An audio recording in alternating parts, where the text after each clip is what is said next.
ছাত্র জনতার গণ অভ্যুত্থান দমাতে গিয়ে বিতর্কিত ভূমিকায় ছিলেন পুলিশের বেশ কিছু শীর্ষ কর্মকর্তা।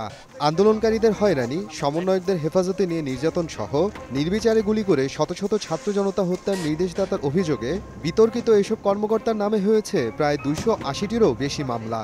আগস্টে শেখ হাসিনা সরকারের পতনের পর বেশিরভাগ শীর্ষ পুলিশ কর্মকর্তা চলে গেছেন আত্মগোপনে। তবে ৪ মাস পেরিয়ে গেলেও ধরাছোঁয়ার বাইরেই রয়ে গেছেন অভিযুক্তরা। কিন্তু কোথায় আছেন একসময়ের আলোচিত সমালোচিত পুলিশ সদস্যরা?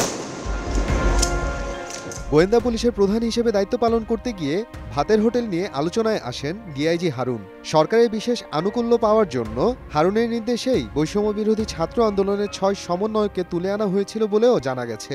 ৫ আগস্ট জনতার ঢল গণভবনে ঢুকে পড়লে আত্মরক্ষার জন্য তিনি দেয়াল টপকাতে গিয়ে গুরুতর আহত হন বলে গুঞ্জন উঠেছিল।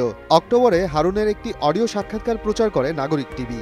একাধিক সূত্রে জানা গেছে সেপ্টেম্বরের শেষের দিকে পুলিশ ও প্রশাসনকে ম্যানেজ করে দেশ ছেড়েছেন তিনি। বাংলাদেশি সংবাদ মাধ্যম দ্য বিজনেস স্ট্যান্ডার্ড একটি ছবির বরাতে দাবি করেছে যে ডিবি হারুন রয়েছেন যুক্তরাষ্ট্রে। বিভিন্ন সূত্র থেকে জানা গেছে অবৈধভাবে সীমান্ত পাড়ি দিয়ে ভারতে পালিয়ে গেছেন ডিএমপি কমিশনার হাবিবুর রহমান। ভারতের গোয়াতে একটি হোটেলে অবস্থান করছেন তিনি। তার সঙ্গে যুবলীগের সাবেক নেতা ইসমাইল হোসেন সম্রাটকেও দেখা গেছে। লালমনিরহাটের পাটগ্রাম উপজেলার দরগ্রাম সীমান্ত দিয়ে পাচারকারীদের সহায়তায় অবৈধভাবে ভারতে পালিয়েছেন ডিএমপির সাবেক যুগ্ম কমিশনার বিপ্লব কুমার সরকার। জানা যায় ১০ সেপ্টেম্বর রাতে আলোচিত পুলিশ কর্মকর্তা বিপ্লব কুমার ভারতে ঢুকেছেন। পাচারকারীদের এ সংক্রান্ত কয়েকটি কথোপকথনের অডিও রেকর্ড সামাজিক যোগাযোগ মাধ্যমে ছড়িয়ে পড়ে। সে সময় এ নিয়ে জেলা জুড়ে তুমুল আলোচনা ও গুঞ্জনের সৃষ্টি হয়।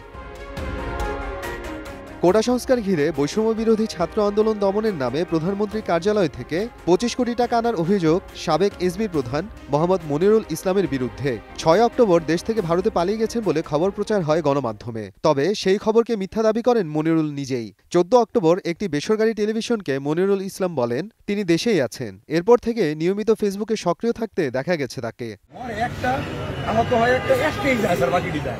গুলি করি, মরে একটা, আহত হয় একটা, একটাই যায় স্যার, বাকিটি যায় না। ভাইরাল সেই ভিডিওতে সাবেক স্বরাষ্ট্রমন্ত্রীর পাশেই দেখা গিয়েছিল সাবেক আইজিপি চৌধুরী আব্দুল্লাহ আল মামুনকে। ছাত্র জনতার আন্দোলনে গণহত্যা ও মানবতাবিরোধী অপরাধের অভিযোগে মামুনকে গ্রেফতার করা হয় ৩ সেপ্টেম্বর। সম্প্রতি এ মামলায় আদালতেও জবানবন্দি দিয়েছেন তিনি। তার বিরুদ্ধে ঢাকায় শতাধিক হত্যা ও হত্যা চেষ্টার মামলা হয়েছে এবং এর মধ্যে ৫০টির বেশি মামলায় তাকে গ্রেফতার দেখানো হয়েছে।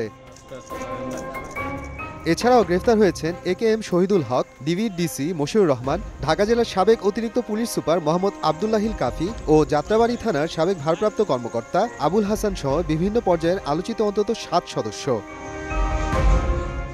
এছাড়াও কর্মস্থলে যাচ্ছেন না অতিরিক্ত ডিআইজি খন্দকার নুরুন নবী, অতিরিক্ত ডিআইজি এস এম মেহেদী হাসান ও অতিরিক্ত ডিআইজি সঞ্জিত কুমার রায়, যাদের প্রত্যেকের বিরুদ্ধে ৫ আগস্টের আগে ও পরে সংগঠিত হতাহতের ঘটনায় একাধিক মামলা রয়েছে।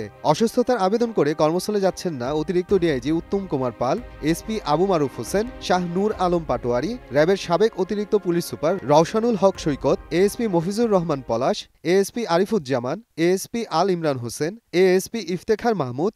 চাকরি ছেড়ে দিয়েছেন বহুল আলোচিত আরেক অতিরিক্ত ডিআইজি মোহাম্মদ মনিরুজ্জামান। যারা জয়েন করে নাই তারা আমাদের চোখে এখন ক্রিমিনাল, তাদের আইনের আওতায় আনা হবে।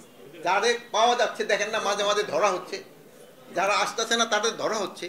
এখন এবার যদি আপনারা খোঁজ দিতে পারেন আমরা ধরে ফেলবো। বিভিন্ন সূত্র থেকে জানা গেছে সাবেক অতিরিক্ত আইজিপি আতিকুল ইসলাম, সিআইডির সাবেক প্রধান মোহাম্মদ আলী মিয়া, রংপুর রেঞ্জের সাবেক ডিআইজি আব্দুল বাতেন, সাবেক অতিরিক্ত আইজিপি কৃষ্ণপদ রায়, খন্দকার লুৎফুল কবির, ডিআইজি আসাদুজ্জামান, সৈয়দ নুরুল ইসলাম, মোজাম্মেল হক, ইমাম হোসেন, জয়দেব কুমার ভদ্র ও অতিরিক্ত ডিআইজি প্রলয় কুমার জোয়ারদারও দেশ ছেড়ে পালিয়েছেন।